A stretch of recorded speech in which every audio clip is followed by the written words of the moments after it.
The perfect gift. Once upon a time in a faraway land lived a king and queen. They were very kind and gentle rulers. The king and his elegant wife lived a very happy life with all the comforts one could imagine. Their greatest treasure was their 3 children. Sue, their oldest, was unlike most children of her time, for she loved art, math, poetry, and reading. She was the oldest at the age of 12. A very small amount of people knew she had the ability to sing anyone to sleep, although she lost this ability when she was angry or scared. She spent most of her time reading books on every subject in the castle's library, though her favorite was her uncle's collection of music. From all this reading she acquired a vast amount of knowledge. Mitchie, their middle child, was 10 years old. With her flowing black hair and sparkling green eyes, she was the loveliest girl in the kingdom. She also had a heart of gold that matched her looks equally. She was renowned for being very polite, loving, and cheerful. Just one smile made one's heart so merry it felt like it could burst. Missy, the youngest princess at 8 years old, was the most athletic. She could outrun any boy in the whole kingdom. Her greatest secret was that she had the ability to talk to animals, a matter that only her and her close family knew. That month the whole kingdom was abuzz about the queen's upcoming birthday, especially her 3 little daughters. Each princess wanted to get her the best gift ever. However, they had no idea what to get for her.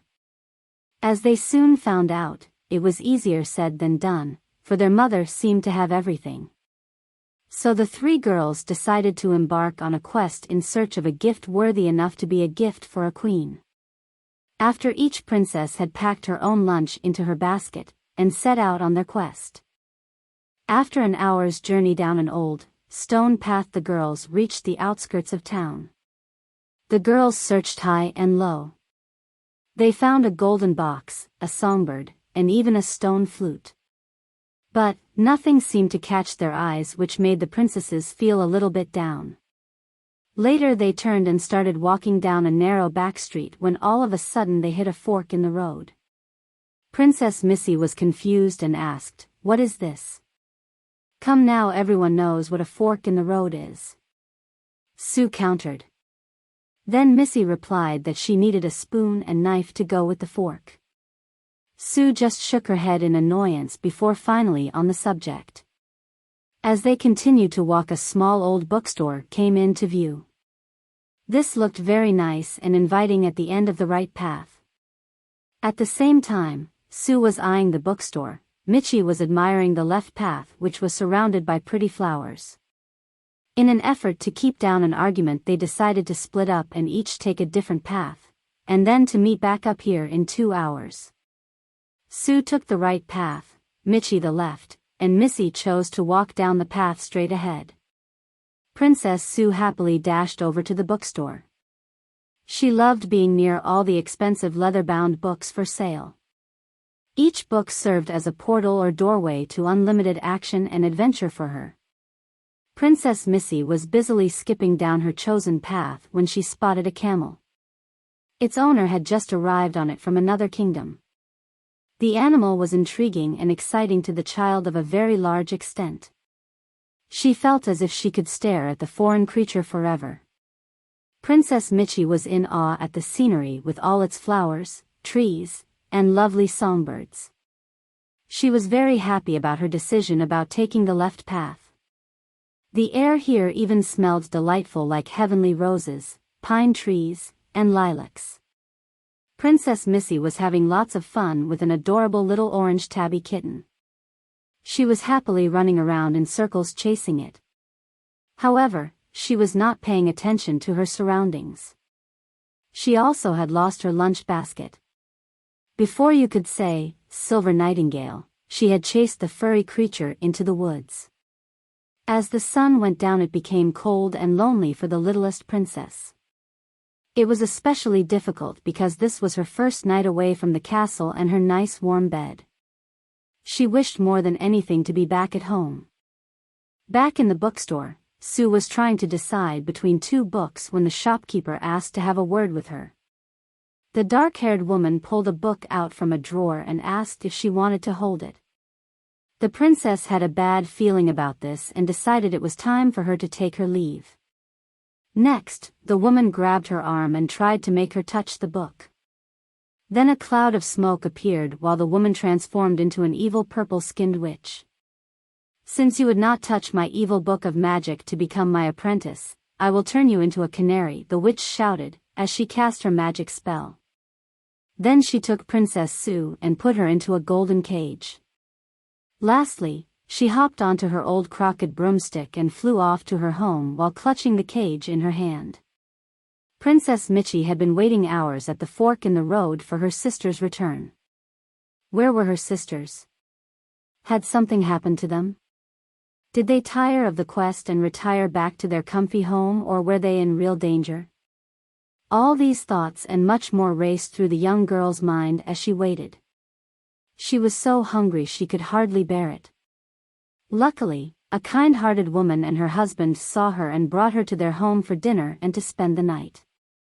As the 10th hour of the night approached, the youngest princess slept on a bed of leaves her squirrel friends had gathered for her. Thanks to the bluebirds, she had a fine meal of juicy fruit. That night she slept soundly cuddled up with the squirrels and dreamt of the royal stable back at her family's castle.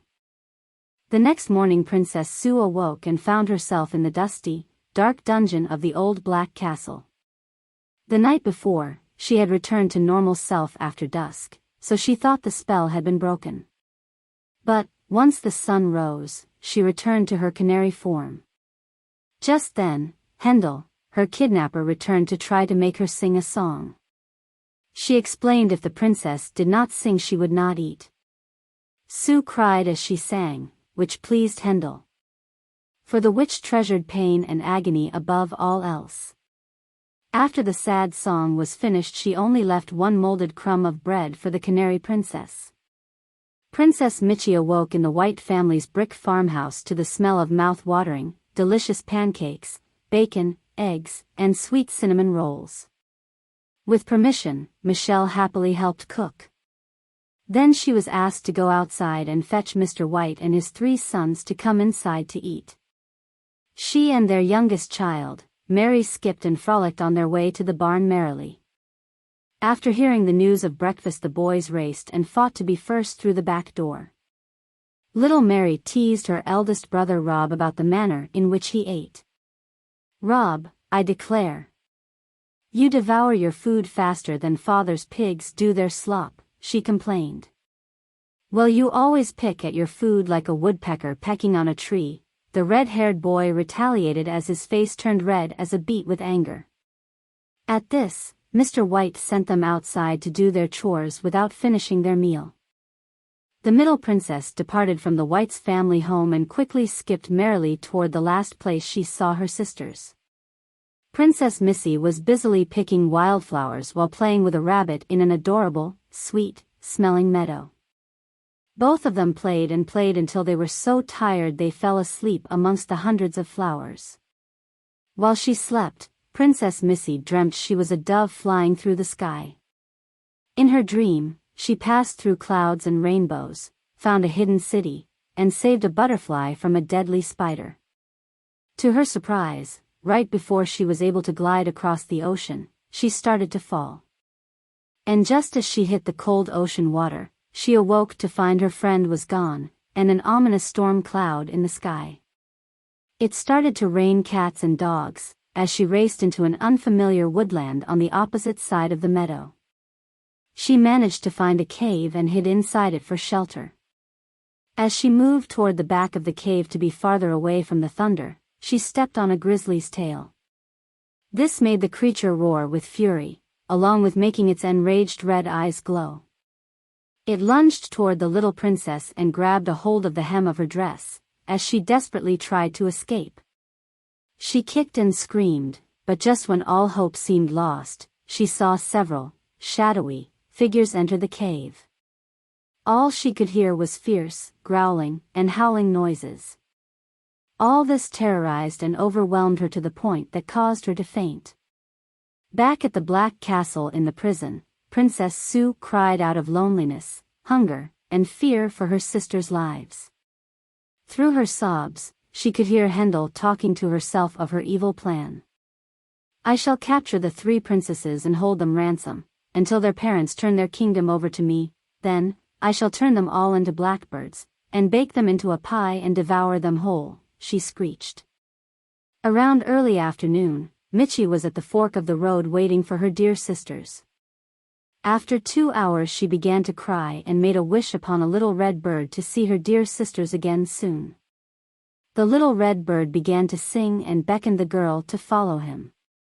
He flew along a path which leads out of town and toward the wilderness. At the exact same moment, Princess Missy was starting to awake.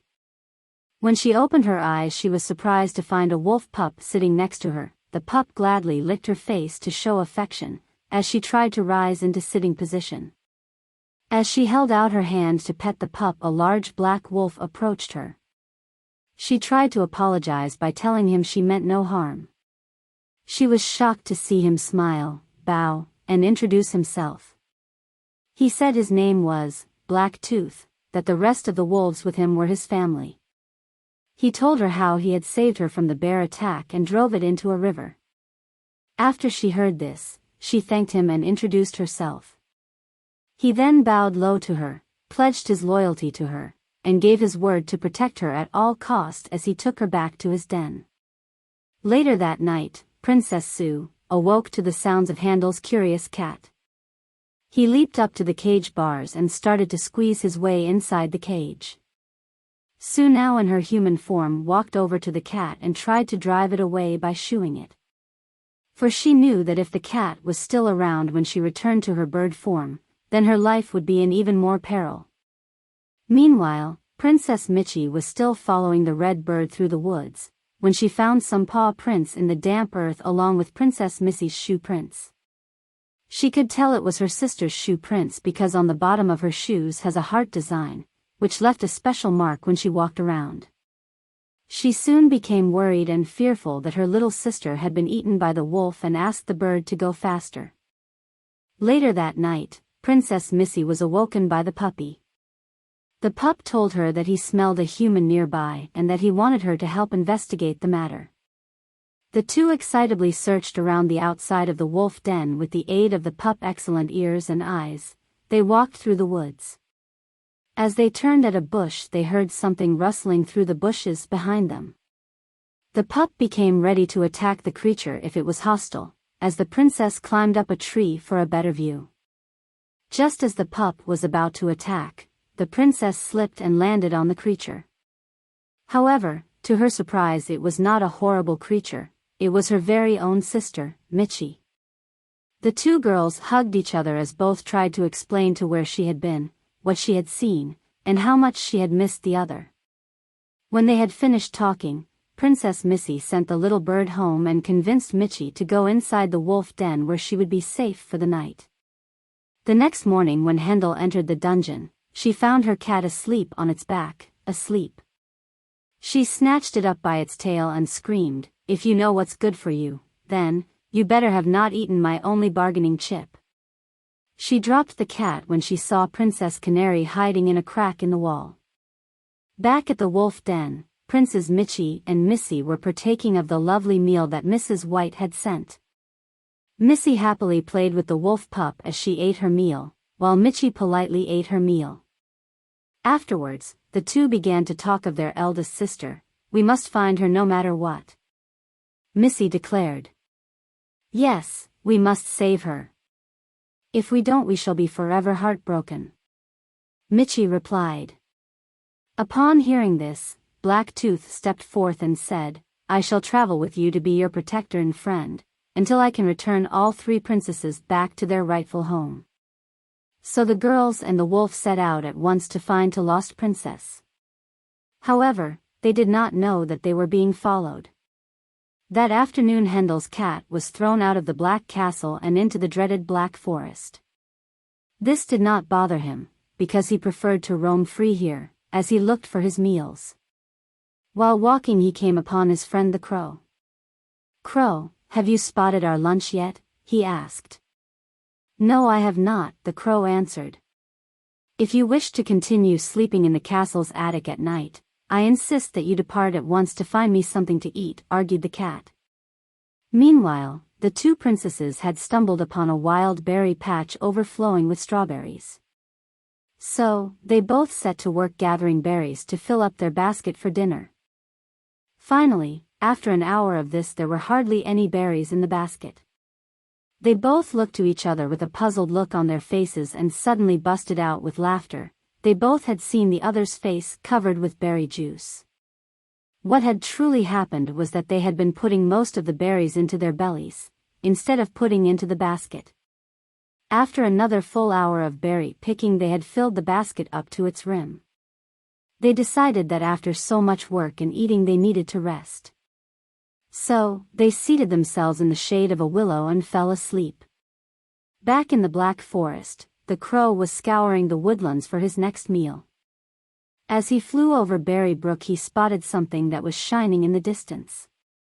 Once he had flown into a secluded clearing, he spotted the item of his admiration.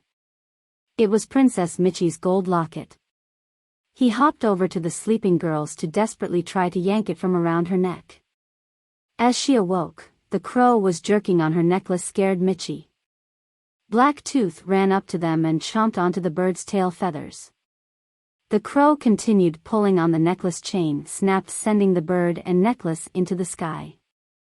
The bird struggled to stay airborne due to the lack of his tail feathers that he used to steer himself. He could hardly manage to keep himself airborne, high enough to where Black Tooth could not stick his teeth into the rest of his flight feathers. He flew over to an old dead log, hid, and rested. As the crow turned around, he became afraid at the sight of a wolf pup standing there showing his teeth in detest. The bird pleaded for his life, before he fled into the brush with what was left of his tail between his legs.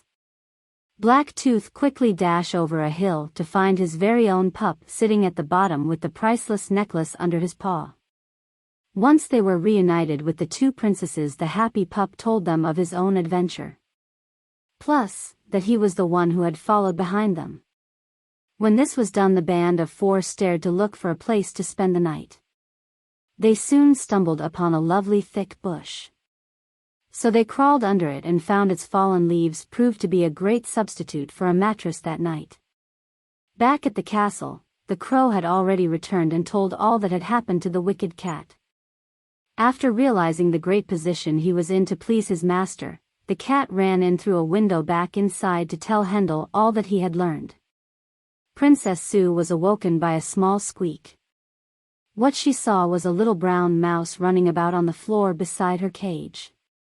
As she watched it, she noticed that what it wanted seemed to be her crust of bread that Hendel had left her for breakfast. So out of the kindness of her heart she gave the poor creature her meager morsel for his meal. Afterwards, he turned around and headed towards the hallway, probably looking for his next meal. Back in the forest, the group had awoken early to put more distance between themselves and that nutty old crow. By this time they had reached the goldenrod meadow that had the richest floral scent. Mother told me that the Earl of Locksley's family makes a fancy perfume out of these very same flowers. She claims it is the ladies of the court favorite, because of its golden color, and that one had even dyed a dress with it. Princess Mitchie explained. After picking a few flowers, Missy thought she heard Mitchie ask, "Why is she even traveling with us? As you can see, she can't even keep up." Missy was so angry at her sister that she ran up to her and said, "I have the same right to be here as you, and I can keep up with you. I'll show you who doesn't deserve to be here." At this, Michelle looked questionably at Black Tooth as if to ask what she had done. Around noon it was very hot outside.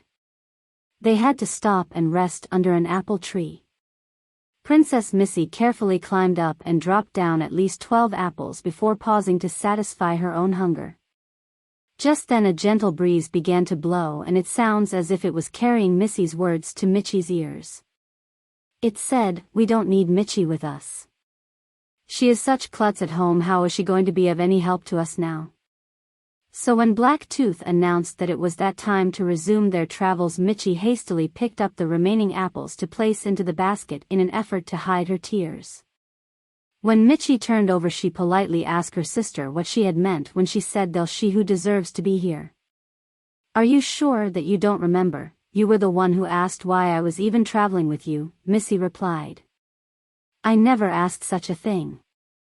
And when we're on the subject, why did you say that I was a klutz?" "I didn't say that, but I know I plainly heard you ask that question about me. Please listen to me.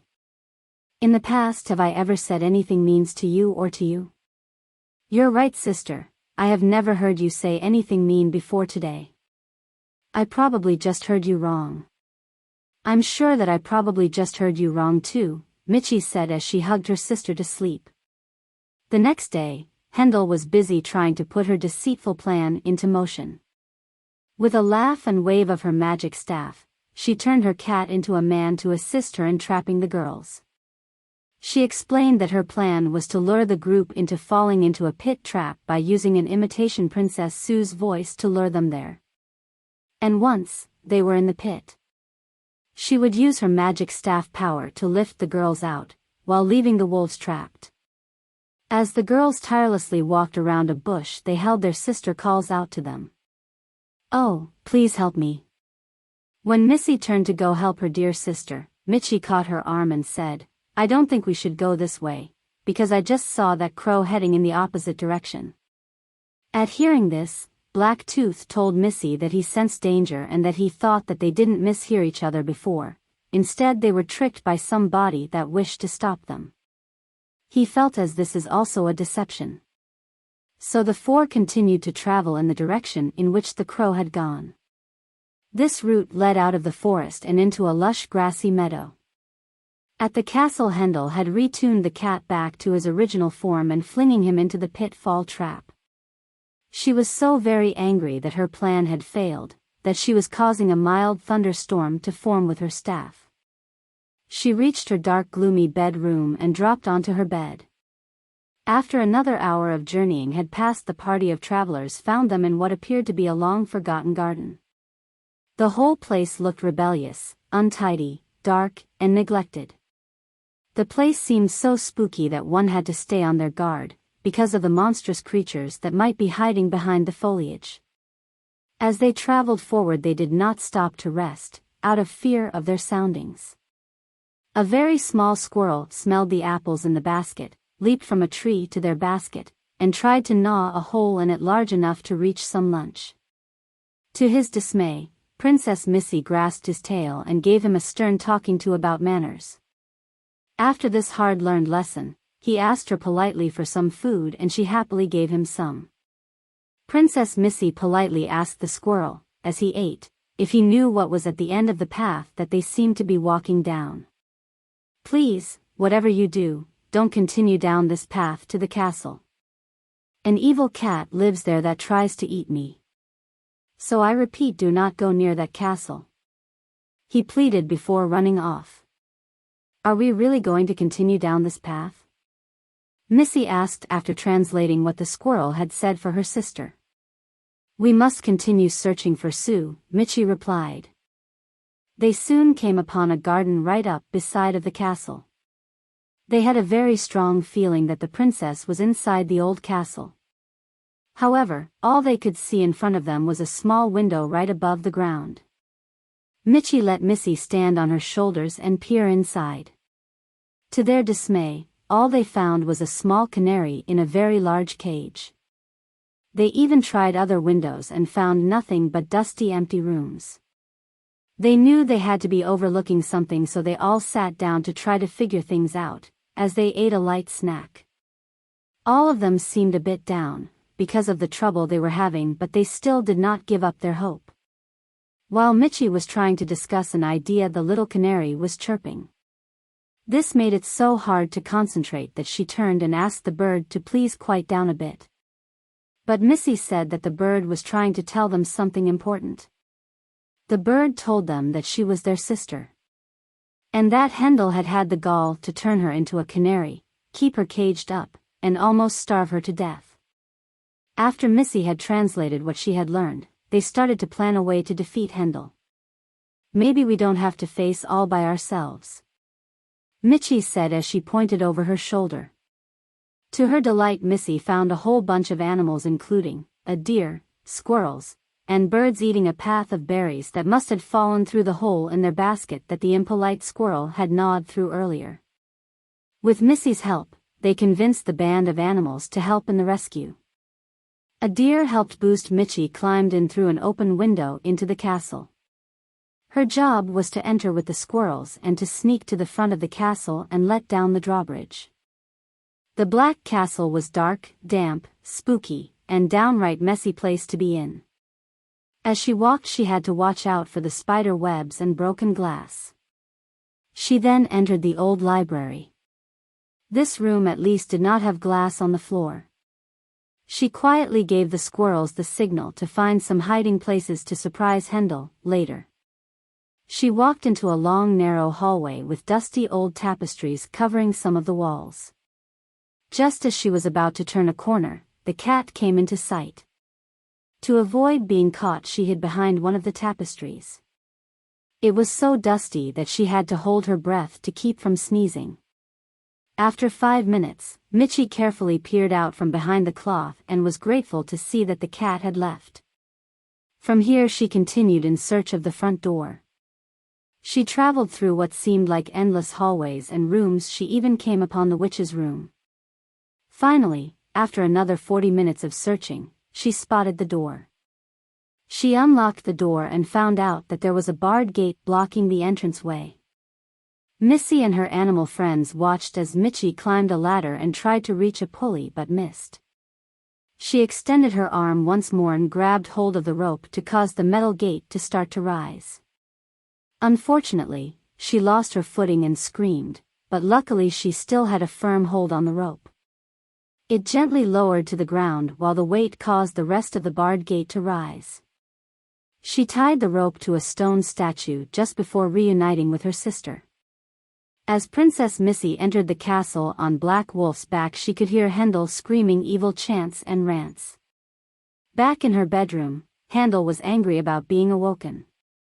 She used her magic staff to conjure up a terrible storm around the castle with rain, lightning, and strong winds. Happy with the torment she was bringing about on the forest creatures, she peacefully laid back down for bed. Meanwhile, all the animals had taken their places for the attack on the witch. Then, Mitchie went down to the dungeon to try to rescue her sister while Missy and Blacktooth boldly entered Handel's bedroom. Handel was shocked when the princess shouted, "Attack," at her door. She somehow managed to stumble to her feet fast enough to dodge the wolf's attack. Then she turned to him to cast a magic spell. However, as she was chanting the spell, the squirrels jumped down from above and ran up and down her body as she desperately tried to shake them off. Missy was still standing at the door, and ordered the birds to attack and retrieve the key to Sue's cage. The old witch was overwhelmed by this, but she still fought back. In the confusion, the necklace broke and fell to the floor. Missy ran up and grabbed the necklace and raced down the hall and into the dungeon. However, just when she had almost unlocked the cage, Handel appeared at the door and prepared to cast a powerful spell that would turn the princesses and animals into ants. But before she could complete the spell, a squirrel jumped onto the top on her staff and would not let go. As she tried to shake him off, the sun went down and Sarah returned to her human form. Sue quickly sang Handel to sleep. Then the princesses relocked the cage with the evil witch in it, along with her cowering cat and crow. The 3 princesses broke the evil magic staff together so that the witch could never use magic ever again. Once the source of her powers was destroyed, the Sue was released from Handel's magic spell. That night at Queen's party, she was overjoyed to see her daughters once more. When it came time to give their mother their presents, the girls cried. They explained what had happened and how they had not been able to find her a suitable present. "You are silly and sweet girls. I am truly blessed by having all 3 of you with me safe and sound. This is the best gift a mother could hope for," said the Queen as she hugged the girls tightly. The end.